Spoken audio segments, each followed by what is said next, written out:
अतुलित बलधामं हेम शैलाभदेहं तनुजवनुकृशानुं ज्ञानिनामग्रगण्यं सकल गुण निधानं वानराणामधीशं रघुपति प्रिय भक्तं वात जातं नमामि।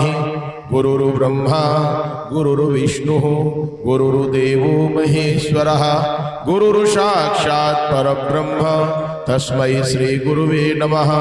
ध्येयं सदा परिभग्नमभिष्टदोहं तीर्थास्पदं शिवरिञ्चिनुतं शरण्यं भृत्यार्तिहं प्रणतपालभवाब्धिपूतं वन्दे महापुरुष ते चरणारविन्दं। बोलिए अनंत बलवान श्री हनुमंत लाल की जय, खाटू नरेश की जय हो, श्रीमद्भागवत महापुराण की जय हो।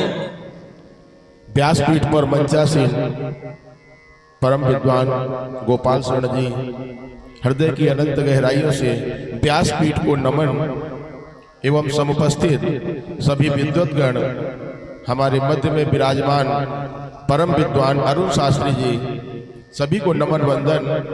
पांडाल में समुपस्थित रायबरेली, पंजाब, हरियाणा एवं अन्य जगहों से पधारे हुए सभी भक्तजनों का इस हनुमानगढ़ी परिसर में बहुत बहुत स्वागत, अभिनंदन। भाग्योदयेन बहुजन्म समर्जितेन सत्संग मंच लभते पुरुषो यदावई। एक जन्म नहीं, अनंत जन्मों के पुण्य जब उदय होते हैं तो इस नैमिषारण्य की पावन पवित्र भूमि पर आगमन होता है, क्योंकि ये सतयुग का तीर्थ है। सतयुगे नैमिषारण्ये त्रेतायाम चपुष्करे द्वापरौ कुरुक्षेत्रे कलौ गंगा प्रकीर्ते। जिस स्थान पर विराजमान है, सर्वप्रथम 2 मिनट यहाँ की चर्चा। आप लोगों ने श्री हनुमंत लाल का दर्शन किया। श्री हनुमान जी महाराज के दाहिने कंधे पे रामचंद्र जी, बाएं पे लखनलाल, पैरों के नीचे काला स्वरूप अहिरावण।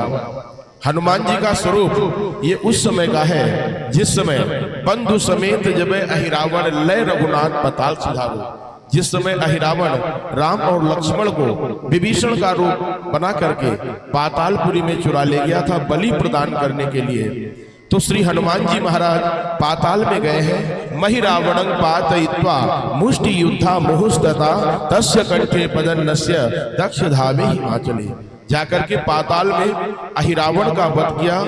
राम लक्ष्मण को लेकर के इस नैमिषारण्य की पावन भूमि पर कुछ क्षण के लिए विश्राम किया और यहाँ से पुनः लंका की ओर जा रहे हैं। 3 प्रतिमाएं बाबा की भारतवर्ष में विख्यात हैं। प्रयागराज में संगम के किनारे लेटे हुए, अयोध्या जी में हनुमानगढ़ी पर बैठे हुए और नैमिषारण्य में खड़े हुए। तीनों हनुमानगढ़ी के नाम से विख्यात हैं, लेकिन बाबा की सबसे प्रमुख विशेषता यह है कि इनका मुख दक्षिण की ओर है। जिस मनुष्य के ऊपर यदि शनि, राहु, केतु, मंगल, गुरु ग्रह आदि अरिष्ट हो जाते हैं तो बाबा का पूजन, श्रृंगार, व्रत, अनुष्ठान इत्यादि करने से कभी ग्रह नहीं कष्ट देते। ये बाबा की विशेषता है। अहिरावण का वध करके हनुमान जी ने यहाँ पे विश्राम किया। ये त्रेता की बात है। वर्तमान समय की जो स्थापना है पांडवकालीन, पांडवों ने अपने भाई कौरवों का वध किया, गुरु द्रोणाचार्य का वध किया, पितामह भीष्म का वध किया, उनको पाप लग गया। कृष्ण भगवान ने कहा आप लोग नैमिषारण्य जाइए, तीर्थ वर नैमिष विख्याता अति पुनीत साधक सिद्धिदाता। साधकों को सिद्धि देने वाला अष्टभु वैकुंठ नैमिषारण्य। वर माने दूल्हा, वर माने श्रेष्ठ भी, तो श्रेष्ठ तीर्थ नैमिषारण्य है। आप लोग जाएं। पृथ्वी पर 8 वैकुंठ हैं, उसमें से अष्टभु वैकुंठ नैमिषारण्य। पृथ्वी पर 9 आरण्य हैं, उसमें से 1 नैमिषारण्य। पृथ्वी पर 3 गया, चरण गया बिहार, कपाली गया बद्रीनाथ और नाभि गया नैमिषारण्य। आप लोग वहां जाकर के तपस्या करें।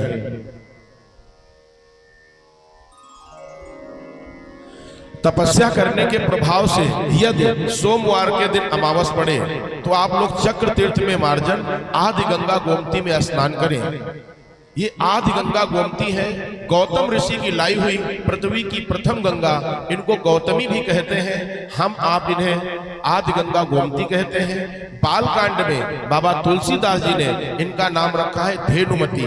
पहुंचे जाए धेनुमती तीरा, हर्ष नहाने निर्मल नीरा। आप लोग नैमिषारण्य की पावन भूमि पर जाएं, तपस्या करें।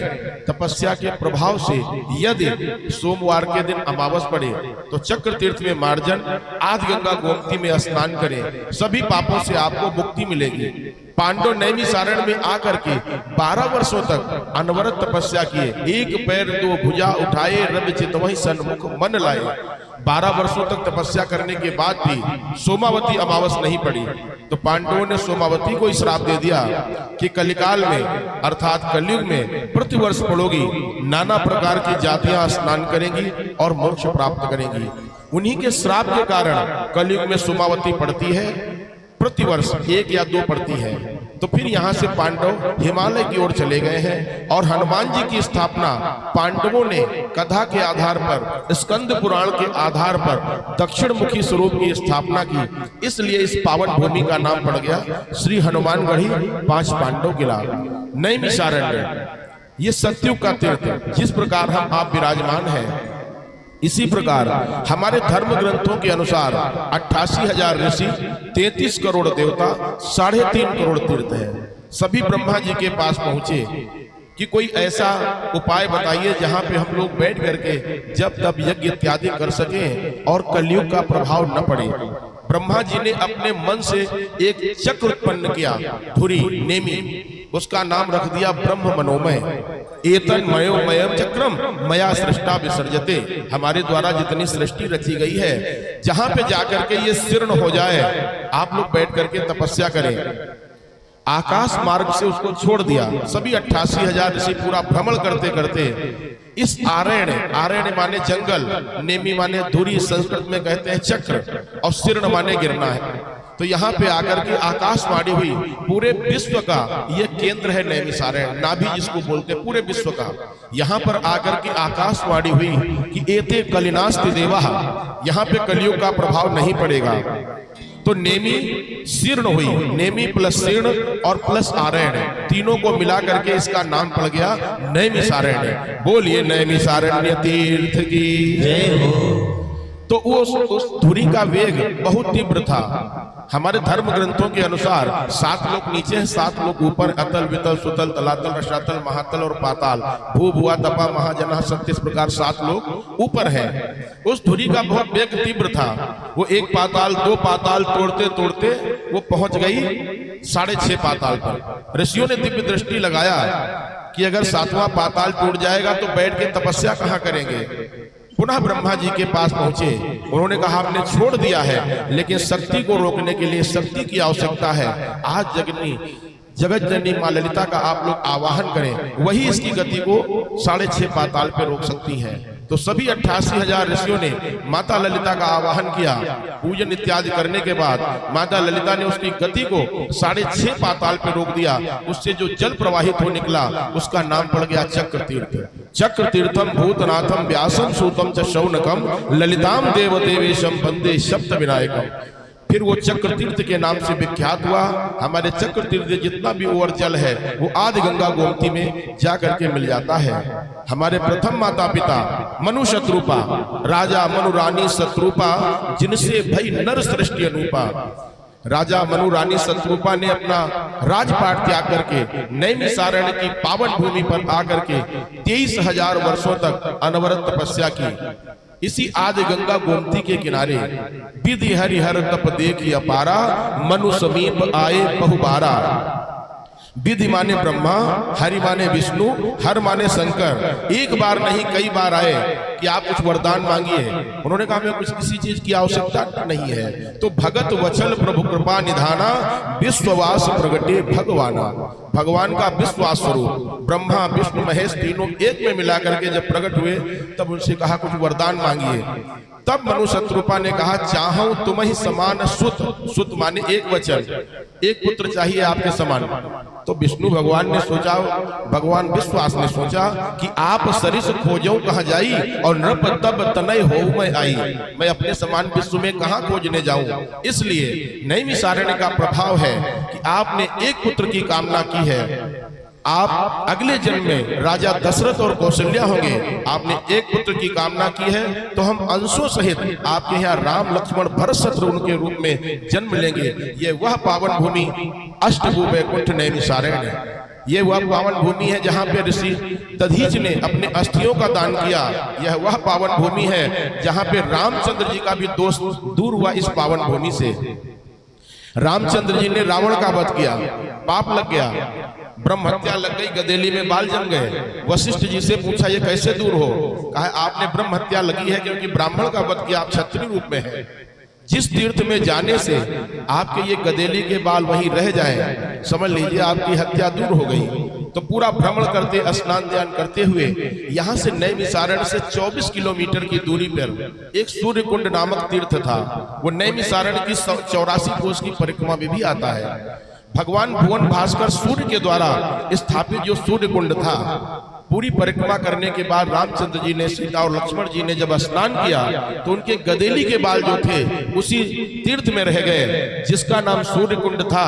रामचंद्र जी की हत्या दूर हुई तो उस तीर्थ का नाम पड़ गया हत्या हरण तीर्थ, हत्याओं का हरण करने वाला तीर्थ। किसी से किसी भी प्रकार की यदि कभी जीवन में हिंसा हो जाए तो उसमें एक बार स्नान करने से जन्म जन्मांतर, कल्प कल्पांतर, युग युगांतर के पाप दूर हो जाते हैं। यहाँ से 24 किलोमीटर की दूरी पर है।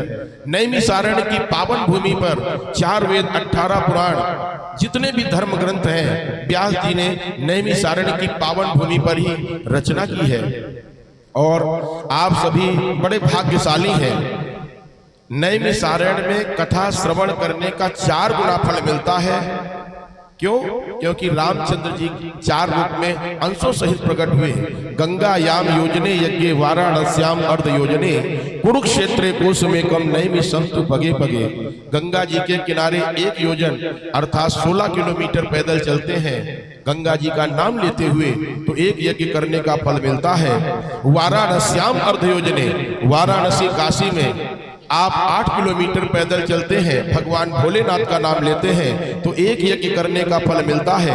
कुरुक्षेत्रे कोसमेकम, कुरुक्षेत्र में 4 किलोमीटर पैदल चलते हैं और भगवान कृष्ण का नाम लेते हैं तो 1 यज्ञ करने का फल मिलता है। नैमिषन्तु पगे पगे, 1-1 पग पैदल चलिए, 1-1 यज्ञ करने का फल इस पावन भूमि पर बैठ करके आपको प्राप्त होगा। यह वह पावन भूमि है।